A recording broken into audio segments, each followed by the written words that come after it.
Hey everybody, it's Justin with Owen Financial Planning. Hope your week's going well.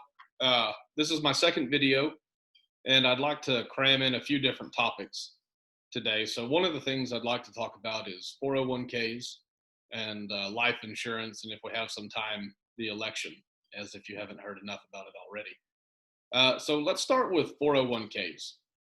One of the things that I see routinely, because I work with a lot of clients that are 20 to 40 years of age, is the vast majority of them have a Roth 401k available to them through their employer, but they don't use them. And I suspect the reason is they just don't understand what it is or the value that it brings to the table.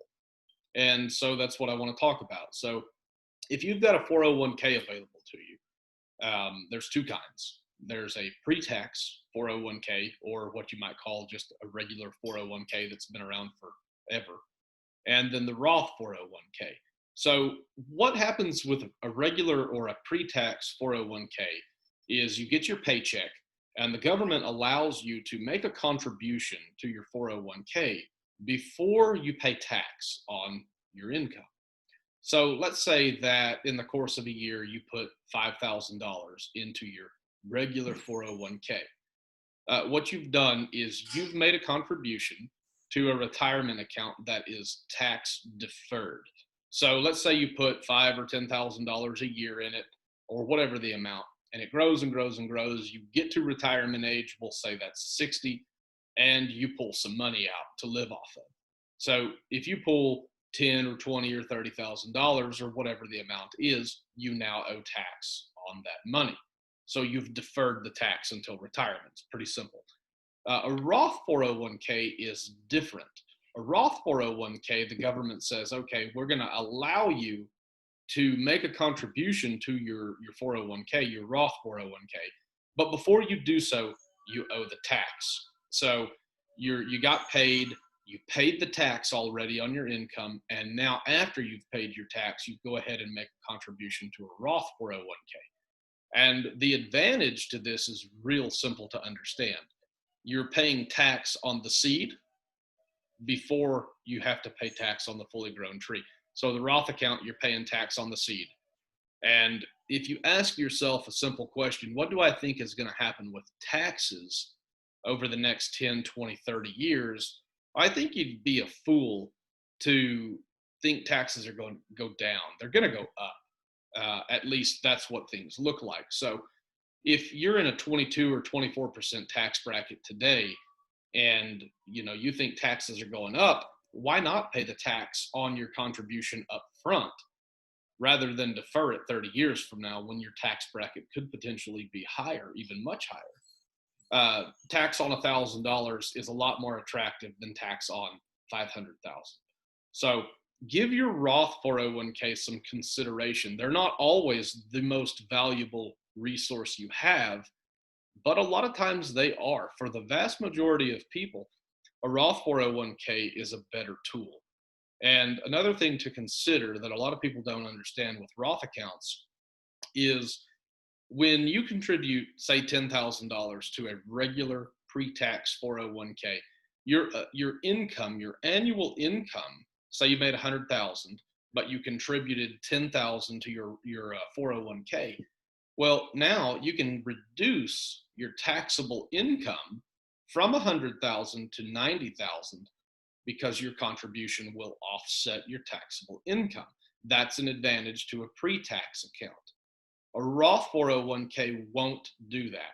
So if you made 100,000, you contributed 10,000 to your Roth 401k, your taxable income is still 100,000. That is a con to a Roth 401k. But when you compound the math out over the next 10, 15, 20, 30 years, it's still the best, most advantageous tool to use because the tax savings 20, 30 years from now is enormous.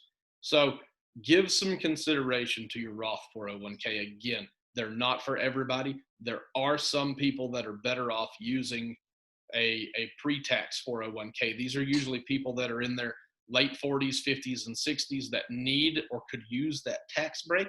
But for the vast majority of people, a Roth 401k is oftentimes the most valuable tool.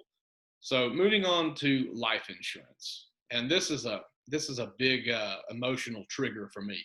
I am still seeing people, even younger people, buying whole life insurance, and I know there's arguments that can be made as to the value of whole life. I want to go ahead and put the brake pedal on that right now. Whole life insurance is trash. Stop buying it. For 99.999% of everyone in America, whole life insurance is garbage. You only need term life insurance, not term universal, not any kind of whole life with a rider on it, just term insurance. It's cost effective and it's all that you need. And I'm not going to go into the breakdown as to why whole life insurance is garbage. I've done it 10,000 times already. But if you have a whole life policy or a universal policy or group life, because they go by about 400 different names, you need to stop and take a look at it, because there's a very high likelihood you're paying a high premium for a low amount of insurance. And most anyone that makes an argument that whole life insurance is valuable is probably someone that sells whole life insurance. So you can take what they say with a grain of salt. Uh, Financial professionals the world over will tell you that all you need is term. So if you don't have term insurance, probably ought to have some. And if you have whole life, you probably could get more life insurance for much less money. So take a look at that. That could save you some money. For most people that have a whole, I say most, for all people that have a whole life insurance policy, they could save some money and get more life insurance for what they're paying. And then thirdly, I'd like to move on to the election. Um, so I'm going to withhold my own political opinions, because everybody has their political opinions. You're not going to change anyone's mind, but I would like to reflect on historical data. So first off, we've had really conservative presidents in the past, and we've had liberal presidents in the past. And when you look at stock market data and facts, not opinions, not theories, not, just solid facts, there have been really good markets with both, and there have been really bad markets with both. And the president doesn't have the influence over the market that the world thinks he does. They definitely influence it, but they do not control the whole stock market. Businesses historically have been very resilient. When you corner them in one aspect of business, they usually find a way to evolve or grow or just adapt. And when you look at the world, again, I've used this reference a lot of times. When you look at the world as a hospital, if you will, and every country in the hospital, or every country in the world is a patient in the hospital, the US is the least sick. And that's true. We are the least sick patient. But when you look at emerging markets like Brazil and Russia and India, um, South Korea, even China, um, when you look at their markets, they still return principal back to the investor. They still have a profitable return over time. And when you look at developed countries that have a socialist tilt to them, like England, like pretty much every country in Europe, they have a socialist tilt, and they are sicker than we are, but their markets still return money to the investor. And there's no arguing about that. And again, I'm not getting political. For those of you that know me, I have my own political opinions, and they're very strong. But that's not what this is about. What this is about is trying to remind you that as a financial planner, one of the most valuable things we bring to the table is to remind investors to just stop worrying about the things you can't control. If you don't invest money, at least this is true for the majority of citizens in this country, if you don't invest money appropriately, you're never going to have the retirement that you want. That's true for most people. If you do invest money appropriately, sure, you're exposed to risk. You're exposed to market volatility and recessions and higher taxes. But these things have been coming our way forever, and they're not going to stop coming our way. This year it was coronavirus. In 2008 it was the financial crisis, the Great Recession.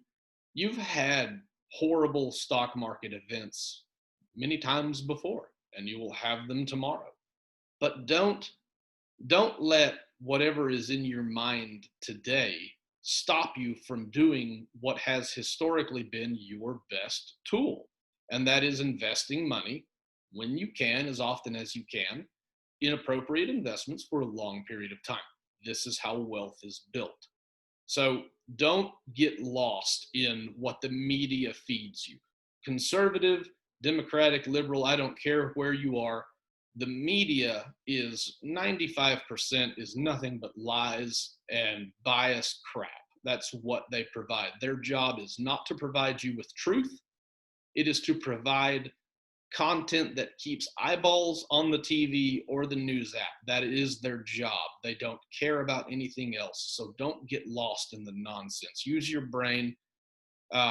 Invest your money in your 401k's, your Roth IRAs, and do this as often as you can for as long as you can. People, this is how wealth is built.